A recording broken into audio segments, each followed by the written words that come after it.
Hi, I'm Joost, proprietor of Deadbeat Games, and I'm developing my dream indie game, Bugboy, a pixel art RPG developed in Game Maker Studio 2, in which you catch creepy crawlies, train them, do battle with them, and use them to explore an idyllic forest village. Not at all unlike another small indie game we definitely haven't heard of, but it has a twist, and I plan to chronicle my game development journey here in this series. But before we get to the game, let's get a bit of background info first. After I graduated from college, I started work on my very first commercial game, A Beggar's End, an open world RPG where you explore a mythical desert city. And like every fledgling game developer, I overscoped horribly and bit off more than I could chew. From the art requirements to complex systems in a large open world, I would just get stuck for weeks on end, making tiny adjustments to tile sets and sprites to the point where I couldn't tell red from blue anymore. I was simply not equipped to handle such a task, especially on my own. I mean, I'm still very proud of some of the things that I built. I really advanced my pixel art skills during that time. And there's something about some of the sprites and the desert tile sets that I made that still fills me with pride. But after a few gameplay demos, showing at a Dutch gaming convention, and perhaps 30 minutes of buggy gameplay, I took a break from game development. Since then, I started working as a professional software developer, and with a few years of coding experience under my belt, I felt I was ready to pursue my game development dream once more. And this time, I was going to do things right. I was going to finish a game.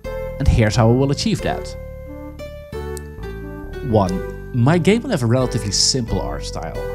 The art requirements have to fit my current art skills in order to develop my tile sets and sprites efficiently and effectively.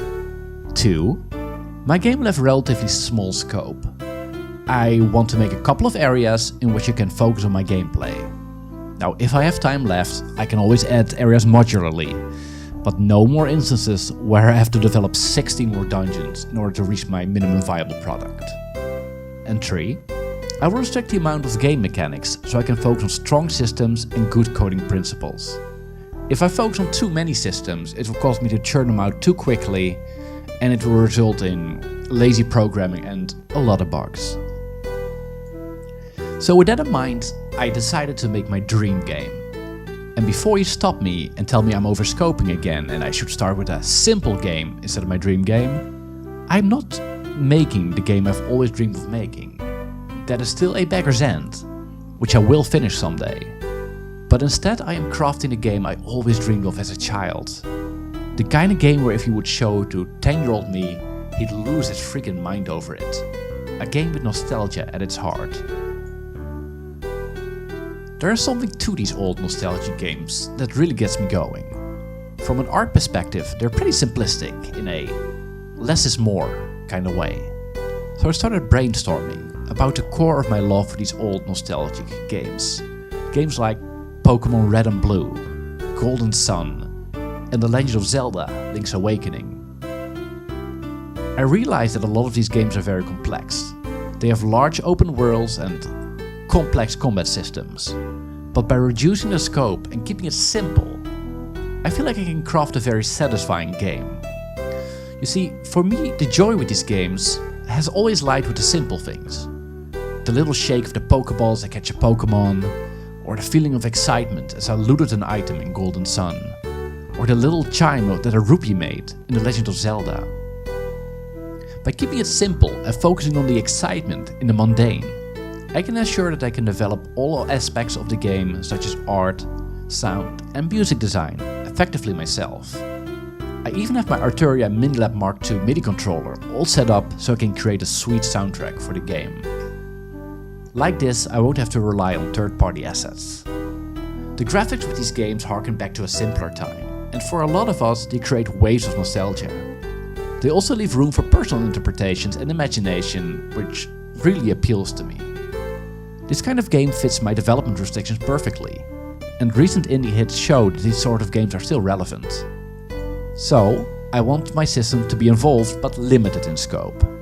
I don't want to have to develop 20 different types of progression systems and collectibles, so I can instead focus on solid systems such as dialogue, combat and exploration. Anyway, I set out to develop this game a while ago, and I'm very excited to show you what I have accomplished so far.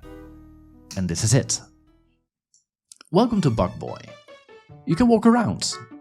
I animated my main character to animate in the 4 basic cardinal directions. You can also interact with the world around you. I set up interaction triggers to allow you to interact with various objects around the world. And sometimes this even yields in items, or you could unlock secrets. And speaking of the world around you, you can explore it. There are various areas around the idyllic Spider Town you can visit, both indoor and outdoor. I opted for a simple fade to move in between indoor rooms, and a Legend of Zelda style scrolling animation to travel between outdoor areas. I want every nook and cranny of the game to be bristling with things to find and people to talk to. Basic user interface is also in place. We have a main menu, some interesting game settings, an inventory system, shopping menus, and of course a dialogue setting, so you can speak to the various denizens of Spider Town. I developed a branching dialogue system to allow the NPCs to react to feats you've accomplished and provide you with quests. And last but not least, there's of course the main gameplay mechanic, catching insects and battling with them. I've got a rudimentary battle system in place to pit bugs against each other in a semi-turn-based style. You see, you have an action meter, which will fill faster or slower depending on your speed stat. This will allow you to execute moves. And after combat you gain experience points and can even level up. So far there are a couple of insects for you to catch and train.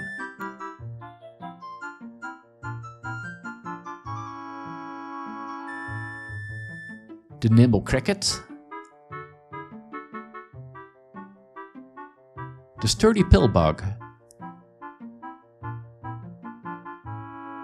and the absolute powerhouse that is a rhino beetle. They all have their strengths and weaknesses, and in the end I plan to implement left and right movement and positional abilities, but we'll see how the combat system evolves over time. There is of course still a lot of work to be done, and I am slowly fleshing out my game. I want to explore further developments in this video series. I am not quite sure yet how to structure these, and it also depends on what you guys would like to see. I could talk in depth about coding and gameplay systems in place, or talk about the game development on a more global level. Maybe I'll talk about how I set up the cutscene system, where I can chain together commands to create dynamic sequences. Or I might make a video about my design philosophy. At any rate, I am very excited to see where this will go, and I hope you will join me for the ride. If you wish to get involved, you can subscribe to my channel for future devlogs. And if you're interested in joining a fun community where you can talk about gaming, game development, or even show off your own work, feel free to join my Discord channel. The link is in the description below. Eventually I plan to get people involved in testing the game, so definitely join if you're interested in that. Anyway, thank you so much for watching and have a great day, and see you in the next video.